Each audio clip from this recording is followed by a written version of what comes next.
صادق سنجرانی کو پریزائڈنگ افسر نے چیئرمین منتخب کیا ہے۔ پھر پیپلز پارٹی اسلام آباد ہائی کورٹ میں کیس لے کر گئی ہے، دلائل دیے ہیں کہ بھائی یوسف رضا گیلانی چیئرمین سینیٹ ہیں، صادق سنجرانی نہیں ہیں، یہ موقف رکھنے والی پیپلز پارٹی پھر پینترا ایسا بدلا پیپلز پارٹی نے کہ جس کو جعلی چیئرمین قرار دے رہے تھے، جس کو چیئرمین نہیں مان رہے تھے صادق سنجرانی کو، اسی صادق سنجرانی کی منظوری سے پھر یوسف رضا گیلانی جو چیئرمین کا کلیم کر رہے تھے، دعوے دار تھے، انہوں نے اپوزیشن لیڈری اسی صادق سنجرانی کی منظوری کی قبول کر لی، یعنی جعلی چیئرمین کی منظوری سے وہ اپوزیشن لیڈر بن گئے۔ حکومت کے جو ارکان ہیں، بی اے پی کے ارکان ہیں حکومتی اتحادی، ان کی حمایت کے ساتھ وہ چیئرمین وہ اپوزیشن لیڈر بن گئے ہیں۔ تو اب سوال یہ پیدا ہوتا ہے کہ کیا پیپلز پارٹی تحریک عدم اعتماد صادق سنجرانی کے خلاف لائے گی؟ یہ بہت بڑا سوال ہوگا۔ میرا نہیں خیال کہ پیپلز پارٹی صادق سنجرانی کو ہٹانا چاہے گی، کیونکہ صادق سنجرانی کو آپ کو یاد ہوگا 2018 میں پہلی دفعہ منتخب بھی آصف علی زرداری نے کرایا تھا، اور ابھی بھی یہ شکوک و شبہات ظاہر کیے جا رہے ہیں، موجود ہیں یہ شکوک و شبہات کے یوسف رضا گیلانی کے 7 ووٹ جان بوجھ کے پیپلز پارٹی کے ہی لوگوں نے ضائع کیے ہوں، خراب کیے ہوں، اور ملی بھگت کے ساتھ یہ واردات، یہ کارروائی پیپلز پارٹی نے ہی نہ ڈالی ہو۔ تو یہ ظاہر ہے چیزیں آہستہ آہستہ ایک ایک ورق کر کے کھل رہی ہیں، ایک ایک صفحہ کھلتا جائے گا وقت کے ساتھ، تو چیزیں کلیئر ہو جائیں گی، سامنے آ جائیں گی کہ کیا حکمت عملی تھی پیپلز پارٹی کی۔ لیکن فی الحال فوری طور پر تو یہ نہیں لگ رہا کہ پیپلز پارٹی صادق سنجرانی کو ہٹانا چاہے گی، لیکن نون لیگ نے پریشرائز کرنا، شرمندہ کرنا شروع کر دیا ہے پیپلز پارٹی کو، اور اب نون لیگ بھی اپوزیشن میں بیٹھے گی، پیپلز پارٹی بھی اپوزیشن میں بیٹھے گی، اور بی اے پی کے جو 3 ارکان ہیں جو یا دلاور خان بھی ہیں ان میں، ان کے ساتھ، تو وہ بھی اپوزیشن کی طرف یقیناً بیٹھیں گے، کیونکہ انہوں نے اپوزیشن کو ووٹ دیا ہے، تو ظاہر ہے یوسف رضا گیلانی کو اپوزیشن لیڈر بنوایا ہے تو ان کو اپوزیشن میں اخلاقی طور پر، اصولی طور پر، قانونی طور پر بیٹھنا چاہیے۔ حکومت میں بیٹھیں گے تو پھر وہ اپوزیشن لیڈر کے ووٹ کم پڑیں گے، پھر نون لیگ چیلنج کر سکتی ہے، تو اس لیے ان کو اپوزیشن میں بیٹھنا ہے، حکومتی ارکان کو بھی۔ تو آج شاہد خاقان عباسی نے 2-3 امپارٹنٹ نکات اٹھائے ہیں۔ ایک تو انہوں نے کہا ہے پیپلز پارٹی کے لیے کہ وہ اپوزیشن نہیں ہوتی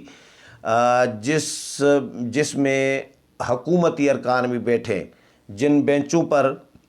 حکومتی ارکان بیٹھیں وہ اپوزیشن نہیں کہلاتی، جنون اپوزیشن نہیں کہلاتی۔ تو یہ جب اعتراض نون لیگ اٹھا رہی ہے تو اس کے بعد پیپلز پارٹی اور نون لیگ کے درمیان ایک کلیش، ایک نیا تنازع ضرور کریٹ ہوگا، اور پیپلز پارٹی نون لیگ تو یہ کہہ رہی ہے کہ بھائی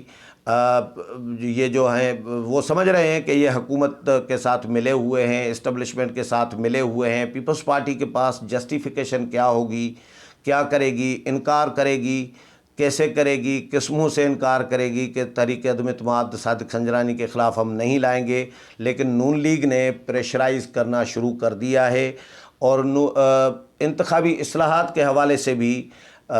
شاہد خاقان عباسی نے یہ کہا ہے، کیونکہ حکومت نے آفر کی ہے کہ بھئی ہم اپوزیشن کے ساتھ مذاکرات کریں گے، بات کریں گے تاکہ انتخابی اصلاحات کے لیے کام کیا جا سکے۔ آج اسپیکر قومی اسمبلی اسد کیسر نے بھی ٹیلی فون کیا ہے یوسف رضا گیلانی کو، اور ان کو مبارکباد بھی دی ہے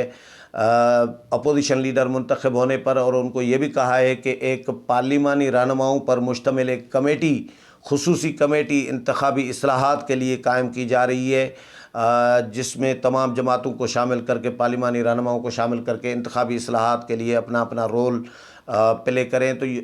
شاہد خاقان عباسی نے سوال اٹھایا انتخابی اصلاحات کے حوالے سے کہ بھئی جو وزیر اعظم اپوزیشن کو گالیاں دے رہے ہوں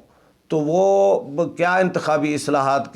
کرانا چاہ رہے ہیں، اور کس طرح کی کرانا چاہ رہے ہیں؟ جب وزیر اعظم اور وزراء گالیاں دے رہے ہوں اپوزیشن کو، تو اپوزیشن کے ساتھ وہ انتخابی اصلاحات کرنا چاہتے ہیں کس منہ سے؟ یہ بھی سوال اٹھایا ہے، اور یہ بھی انہوں نے کہا ہے انتخابی اصلاحات کے حوالے سے کہ بھائی انتخابی اصلاحات، ایک تو اسپیکر کے حوالے سے بھی بڑے سوالات اٹھائے ہیں کہ بھائی وزیر اعظم نے جو اعتماد کا ووٹ لیا تھا، اس میں جو تقریر کی تھی، جو اپوزیشن کے خلاف باتیں کی تھی، پارلیمانی روایات تو یہ رہی ہیں کہ جو ایوان میں ممبر موجود نہیں ہوتا تو ان کے خلاف کوئی بات نہیں کی جاتی، لیکن اسپیکر نے کھلی چھوٹ دے دی وزیر اعظم کو، قائد ایوان کو، اور ان کو کوئی روک ٹوک نہیں تھی اپوزیشن کے خلاف باتیں کرنے پر۔ یہ اسپیکر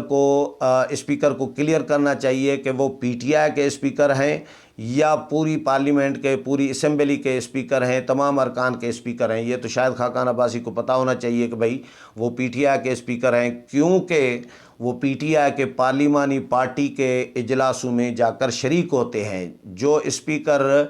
وزیر اعظم عمران خان کی سربراہی میں ہونے والی پی ٹی آئی کی پارلیمانی پارٹی کے اجلاس میں شریک ہوں تو وہ تو کلیئر ہو جاتا ہے نا کہ وہ جانبدار ہیں، وہ غیر جانبدار نہیں ہیں۔ تو انتخابی اصلاح، ایک تو اسپیکر کو انہوں نے کہا ہے کہ بھائی وہ معافی مانگیں اس پر اپوزیشن سے، کہ انہوں نے اپوزیشن کو وزیر اعظم اور وزراء سے گالیاں دلوائی ہیں۔ یہ اسپیکر سے بھی مطالبہ کیا ہے اور حکومت سے بھی مطالبہ کیا ہے، یعنی مقتدر قوتوں سے بھی، حکومت سے صرف نہیں، مقتدر قوتوں سے بھی مطالبہ کیا ہے کہ بھائی پہلے معافی مانگیں کہ آئندہ پریزائڈنگ افسران اغوا نہیں کیے جائیں گے۔ پولنگ افسران جو جس طرح پولنگ افسران اغوا کرائے گئے تھے، جو ابھی ایک عام الزام ہے، الیکشن کمیشن میں بھی ہے، ریٹرننگ افسر نے بھی لکھا تھا کہ ڈسکا میں 20 سے زائد 20 تقریباً پولنگ افسران جو ہیں وہ اغوا کیے گئے تھے، لاپتہ تھے۔ تو شاہد خاقان عباسی نے مطالبہ کیا ہے کہ پہلے توبہ کی جائے اور آئندہ کمٹمنٹ وعدہ کیا جائے، اعلان کیا جائے کہ آئندہ پولنگ افسران کو اغوا نہیں کیا جائے گا، آئندہ دھاندلی نہیں کرائی جائے گی، ووٹ چوری نہیں کیا جائے گا، سینٹ میں خفیہ کیمرے نہیں لگائے جائیں گے، اور حکومتی ارکان